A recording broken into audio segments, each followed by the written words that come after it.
Assalamualaikum warahmatullahi wabarakatuh.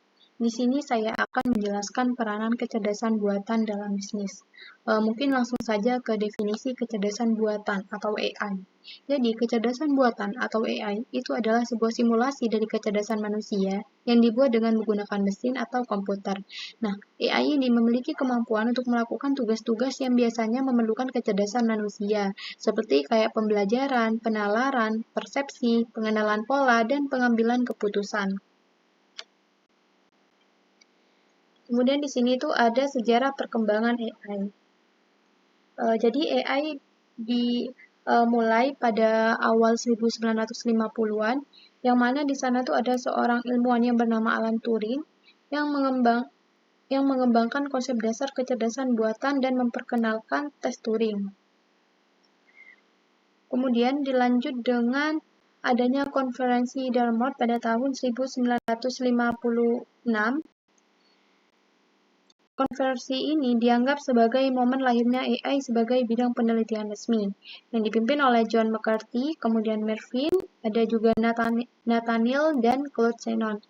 Nah, konferensi ini mengusulkan bahwa mesin itu dapat diprogram untuk meniru kecerdasan manusia. Istilah artificial intelligence atau AI pertama kali digunakan di konferensi ini.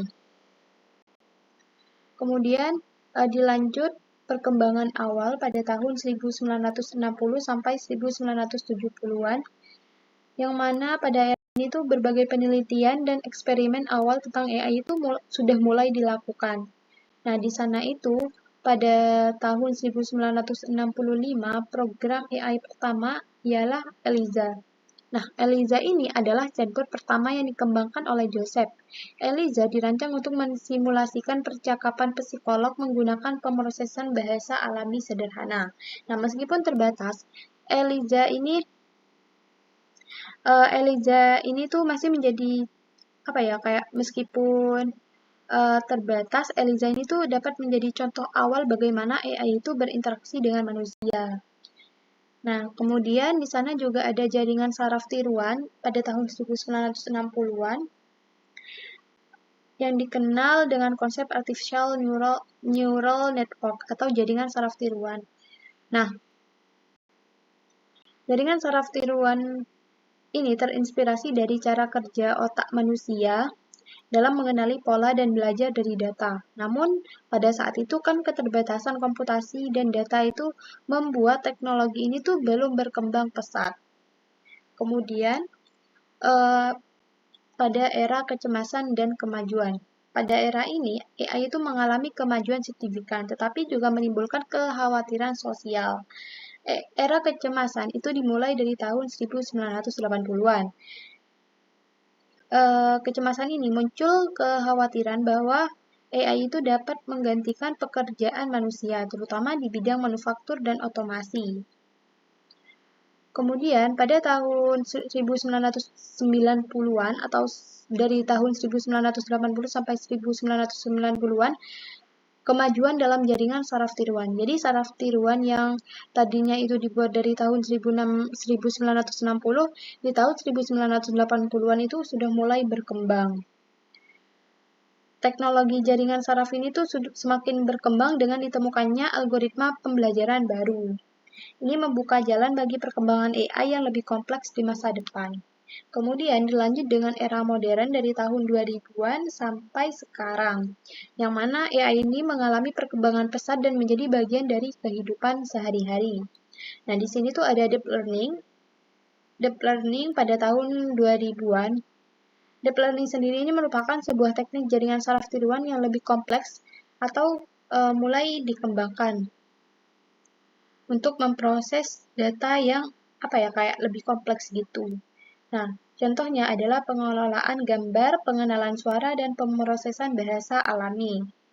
Kemudian yang kedua itu ada AI dalam industri yang dibuat pada tahun 2010-an. Nah, AI ini dimulai digunakan secara luas di berbagai sektor seperti kayak kesehatan, keuangan, transportasi. Nah, kalau di bidang keuangan, AI ini digunakan untuk mendeteksi penipuan transaksi. Selanjutnya di bidang transportasi, AI ini dibuat sebagai mobil otonom seperti kayak Tesla Autopilot. Kemudian yang ketiga itu ada asisten virtual. AI ini berkembang dalam bentuk asisten virtual seperti kayak kalau di Apple itu namanya Siri. Nah, kalau di Amazon itu namanya Alexa. Dan yang paling umum itu ialah Google Assistant. Asisten ini menggunakan teknologi Neutral Language Processing atau NLP untuk memahami dan menanggapi perintah suara manusia. Nah, di sini juga terdapat tokoh penting dalam pengembangan kecerdasan buatan AI. Yang pertama itu ada Alan Turing. Dia ini yang mengembangkan konsep tes Turing untuk mengukur kecerdasan mesin. Kemudian ada John McCarthy yang mempopulerkan istilah artificial intelligence dan berkontribusi dalam pengembangan bahasa pemrograman Lisp yang sering digunakan di dalam bahasa AI. Kemudian di sini tuh ada Marvin Minsky yang mengembangkan teori dan aplikasi kecerdasan buatan. Kemudian ada Herbert dan Allen yang mengembangkan program komputer pertama yang disebut logic theories. Kemudian yang kelima itu ada Claude. Dia ini berkontribusi dalam pemrosesan informasi yang sangat berpengaruh dalam pengembangan algoritma AI. Kemudian ada John Von. Dia ini berperan dalam pengembangan arsitektur komputer yang menjadi dasar bagi banyak sistem AI modern. Dan yang terakhir itu ada Carlos. Dia mesin Atlantik yang ia kembangkan itu menjadi inspirasi bagi pengembangan komputer dan AI di masa depan. Next, kemudian di sini tuh ada jenis-jenis AI ya. Yang pertama itu ada, kalau berdasarkan tingkatannya ya, AI ini tuh terbagi menjadi 3 jenis atau 3 bagian. Yang pertama itu ada tingkatan AI lemah atau biasa disebut dengan AI spesifik, yaitu tingkatan AI yang merujuk pada sistem yang dibuat untuk menangani tugas-tugas tertentu yang bersifat khusus. Contohnya ya seperti kayak chatbot. Nah, kemudian tingkatan kedua ialah tingkatan AI yang kuat atau yang biasa disebut dengan sistem AI umum. Pada tingkatan ini, AI itu memiliki kemampuan untuk menyelesaikan berbagai tugas dan belajar dari pengalaman mereka. Salah satu contoh yang paling terlihat dari strong AI ialah mobil otonom.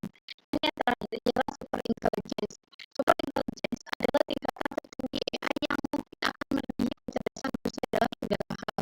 Namun, tingkatan AI super intelligence ini masih dalam tahap penelitian dan masih belum digunakan dalam kegiatan sehari-hari.